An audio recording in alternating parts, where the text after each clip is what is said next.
नमस्कार दोस्तों, मैं आप सभी का स्वागत करती हूँ मेरे चैनल में। कैसे हैं आप सब लोग, ये बताने के लिए कमेंट बॉक्स में जय माता दी ज़रूर लिखिए। तो चलिए दोस्तों, आज हम बात करेंगे शारदीय नवरात्र के बारे में। नवरात्र कब से प्रारंभ है और कब तक है, कलश स्थापना का क्या मुहूर्त है और पूजन सामग्री हम कब खरीदें। तो आप वीडियो में लास्ट तक बने रहिए और ध्यान पूर्वक सभी बातों को अच्छी तरह से समझ लीजिए, जिससे कि पूजन में हमसे कोई त्रुटि ना हो। दोस्तों, अगर आपको मेरा वीडियो पसंद आता है तो प्लीज़ आप मेरे चैनल को सब्सक्राइब कर दीजिए और वीडियो को लाइक कर दीजिए।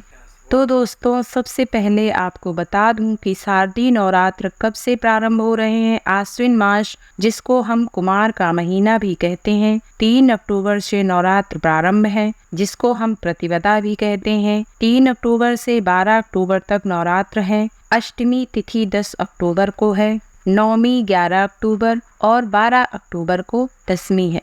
जो लोग कलश की स्थापना करते हैं वह 3 अक्टूबर गुरुवार के दिन करेंगे। कुछ लोग प्रतिपदा और अष्टमी का व्रत करते हैं, आप कर सकते हैं, उसमें कोई बुराई नहीं है। पूजन करें, माता का पाठ करें। अगर आप पूरे 9 दिन का व्रत नहीं कर सकते हैं तो अपनी क्षमता अनुसार प्रतिपदा और अष्टमी का व्रत आप कर सकते हैं। कोई ज़रूरी नहीं है कि आप 9 दिन का ही व्रत करें, आप शुरू का और आखिरी का व्रत कर सकते हैं, उसमें कोई भी बुराई नहीं है।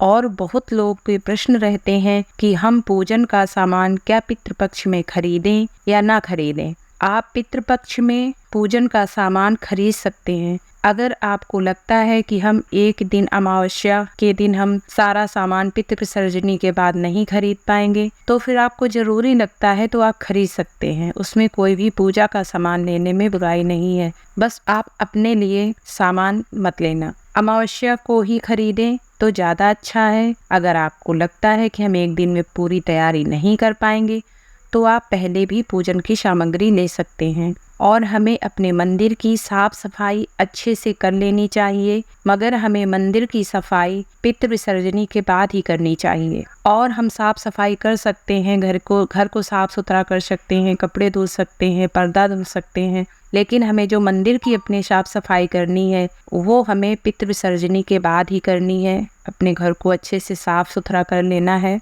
पूरे घर में हमें पितृ विसर्जनी के बाद गंगा जल को छिड़क देना है। आसन और पर्दे वगैरह हमें सब धुल लेना है, क्योंकि माता रानी हमारे घर आएंगी तो हमें माता रानी का अच्छे से साफ सुथरा करके अपने घर को माता रानी का स्वागत करना चाहिए। आइए आगे हम बात करते हैं कलश स्थापना के शुभ मुहूर्त के बारे में।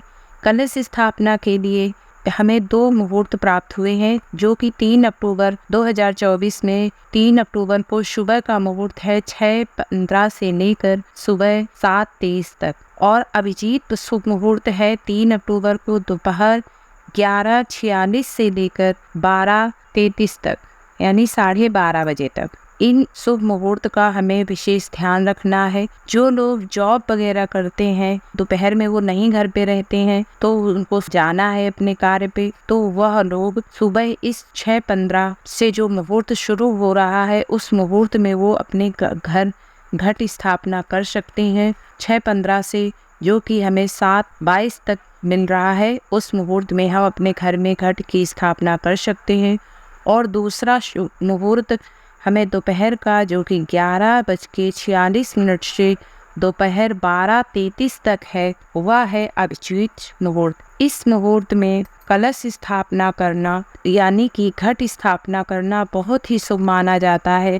कहते हैं अभिजीत शुभ मुहूर्त में कलश स्थापना करना बहुत ही शुभ होता है। अभिजीत मुहूर्त का सप्तशती पुस्तक में उसका अच्छे से वर्णन है, इसलिए हमें अभिजीत मुहूर्त में अगर हम कर सकते हैं घट की स्थापना तो हमें अभिजीत मुहूर्त में ही करनी चाहिए। नहीं कर सकते हैं तो हम सुबह भी कर सकते हैं, लेकिन अगर हमें पास समय है तो हम अभिजीत मुहूर्त में करें तो ज़्यादा अच्छा है। और आपको कलश किस चीज़ का लेना है इस बारे में भी हम बात करेंगे। हमें अगर कलश मिट्टी का मिल जाए तो ज़्यादा अच्छा है, क्योंकि मिट्टी का कलश बहुत ही शुभ माना गया है। मिट्टी का पात्र बहुत ही शुभ माना जाता है, इसलिए अगर आप मिट्टी का कर सकते हैं तो आप मिट्टी का ही करें। और नहीं अगर आपके पास है या फिर आपके घर में पीतल, तांबे, चांदी की कलश की स्थापना होती है तो आप उसमें भी कर सकती हैं। जैसा आपके घर पर हो वैसा आप कर सकते हैं, मगर एक चीज़ का आपको विशेष ध्यान रखना चाहिए, स्टील के पात्र को आप नहीं प्रयोग में ला सकते हैं। स्टील के पात्र में हमें घट की स्थापना नहीं करनी है, हम कलश स्थापना स्टील के पात्र की नहीं कर सकते हैं।